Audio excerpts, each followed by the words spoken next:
All right, so the core cannot be overstated whether you are a beginner or an expert, tying together the upper and lower body. This video goes over that concept for the beginner and for the expert, as told by Alon Veth, who is the technical director of the Taos Ski Valley Ski School, and also the owner of Le Ski Mastery, the only place where I'll get my skis tuned. And one other thing, just really quick, there's some very good nuggets of information at the end of this video. Enjoy. The engagement of the upper body at the lower level, I just feel like the upper body is gonna rotate ever so slightly on the sagittal plane.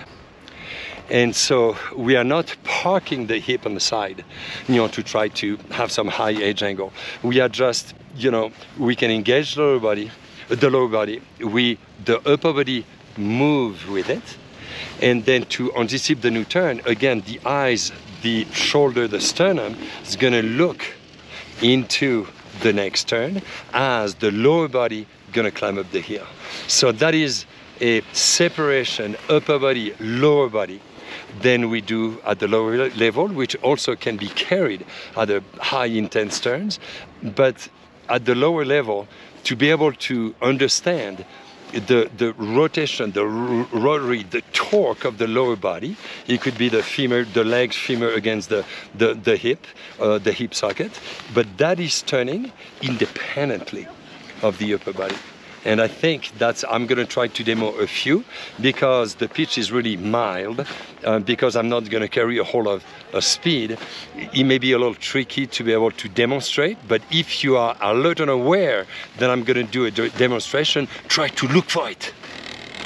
Okay, so we're going to do a few wedge turns, maybe a wedge twisting, we'll see. But what I'm going to introduce is that separation upper-lower body.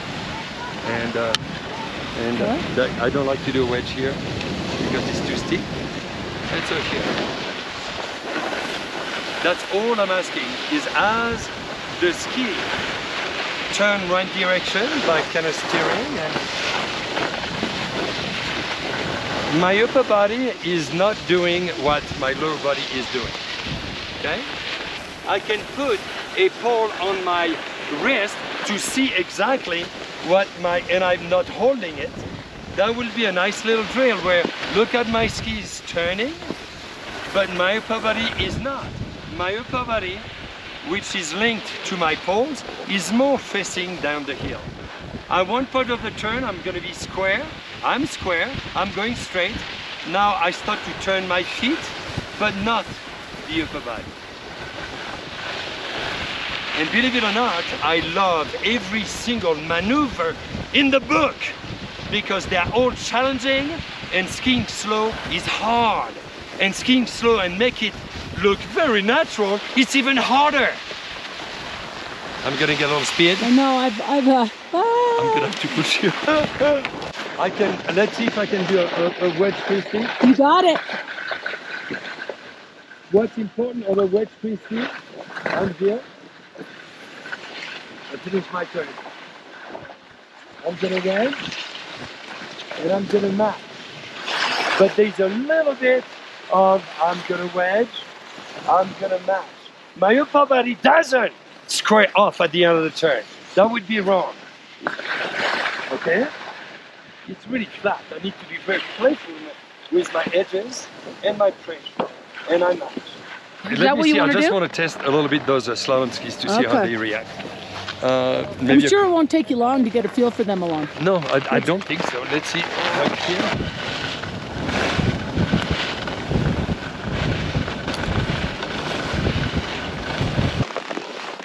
It's still a little too soft, but it's a nice sensation. It's a good feeling. Thank you. Nice. Yeah. So I mean, the upper body is a huge.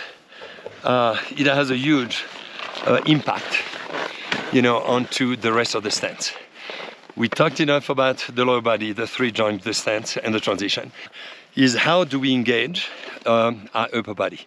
And so basically, you've got some stomach muscle, we have some back muscle, and then we're not going to go in detail onto how many muscle there is into the stomach, but we've got about like 4 or 5 layers into our stomach. And let's be general, let's say the ab, but you've got the oblique and so forth, that is being connected. And so if we connect a muscle, the front muscle, it's going to also connect the back muscle, and between the front and the back, we've got what is called the core. And the core is a column of muscle that stabilize or link the lower body with the upper body. When the lower back is more rounded, it helps my stomach to be inward, and my hip is more tucked in.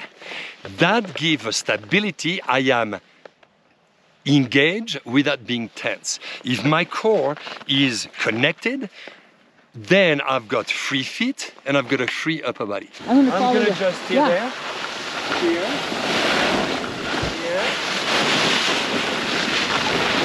I am stable, my hands are relaxed. I'm always ready.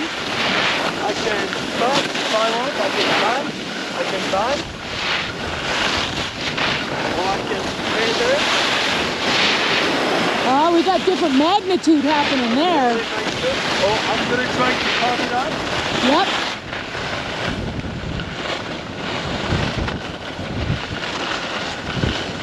Yep. And basically, as the core moves in, the core can move in further in if I decide to pick up like a calf turn. The core not going to be able to move as much if my platform is a little flatter with a little bit more steering. But no matter what maneuver we do, either on the steering aspect of it, on the carving aspect of it, the core is what stabilizes the lower body. I'm not going to try to twist my core to destabilize the strength of what I established in the top of the turn. Carving or steering, I want to make sure that the strength that has been established is a given because my core is engaged and it connects to the leg. So my core and my shoulder anticipation is going to be starting with a vision and down to my shoulder and to my sternum. So it's not going to be a where am I going? It's like where am I going with a search of the eyes, which is connected with the sternum. And so if I have a great motion of magnitude, you know, I will be in some transition, either on a bump situation or on a really a carving situation, the transition is going to be short, okay? And so at that point, when I'm short, talking about the core, I am really, the continuity of the flexion of my leg is going to be the sacrum and the L5 4 all the way to 1 is going to be open. I do not want people to receive the energy from the ski with a stiff back. And so if I'm thinking of kind of introverted that hip, then the continuity of the absorption is going to be a rounded low back with a really, really tight core. Tight core doesn't mean that I'm tense on my upper body shoulder. I kind of relaxed shoulder, calm demeanor within my face and my anticipation of the core, but my core is really tight to allow freedom of my skis and the freedom of choices of what type of turn I want to do in relation to my speed and my turn shape and radius. Okay, I want to ask you a question. Yep. Ski instructors overbake things. They take things too far, right? And they get confused about the relationship of the upper body to the lower body. They get twisty. Their hips may get twisty. So can you just give us kind of a message on that and how that works to the people that get too twisty? I mean, you went over it just now, but explain it again. Okay, so it is really important to engage the core, which is connected to the hip. What I'd rather see is if I do move my hip inward, it's going to be inward, but kind of square within the feet, knee, and hip. I'm not going to throw a twist because what is important to me, we need to keep our strength and we need to use our strength to our benefit, to our advantage. And so if we set up the inside-outside leg in a symmetry way, when I've got both shafts right here moving the same direction, I don't want to sabotage that alignment with a twist. And this is not the way the ski is designed. The ski is designed to be placed on it and then resisting on it. Okay, and so yes, of course we can use some steering at the lower level, but the ski has a shape. If the ski is being placed on edge and loaded in a center, the tip and the tail is going to kind of grab earlier than the center of the ski, and that is the design of a turn already. So I think all of our education should be also based on the equipment that we have. Sometimes the technique is ahead of the equipment, and sometimes the equipment is ahead of the technique. And it's a constant adjustment to the ski performance and the ski design. Wow, that was kind of brilliant. It's a good thing it's a good thing then you video, because I'm sure in a few minutes I'm going to forget. Do you think you could say that a second time? I don't think so, not as naturally. The sagittal plane is like, there's not, you know, the twist and torque, it's against the lower body and against the hip. And that's my understanding. And so if that understanding is correct, I am still I favor the strength of the lower body, the leg independent. I want to be similar shaft angle, but a total independent of leg action. That against every poised upper body and the upper body moved in a sagittal way. That would be my understanding. Something that I may add, and I don't know how you're going to just place it into some of what I said already. When we have a strong torso, so many people are so concerned about the hands position.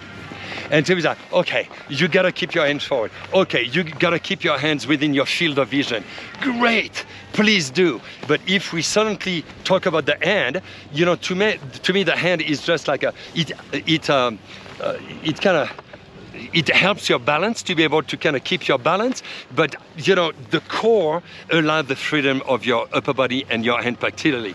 When I see, you know, Michaela, who has been so wonderful and is such a role model for all of us, when she finishes a GS turn, sometimes she just wants to lengthen a glide within the outside ski, within her skis, and sometimes she finishes right here. And he's like, you know, I don't want to finish my turn as such if I am skiing the steep in Taos. But my interpretation is like, if the core is presented the right way, I can have like maybe not below my knees, but my hands can be free to do what I want to accommodate some type of balance. If I'm going to be so low, of course my hand's going to be in front of me because I need to accommodate my balance. You know, so, you know, the core is the base of any movement in any sport, in any activity. But for me, the core in skiing really give me so many options of either my leg or my torso and upper body.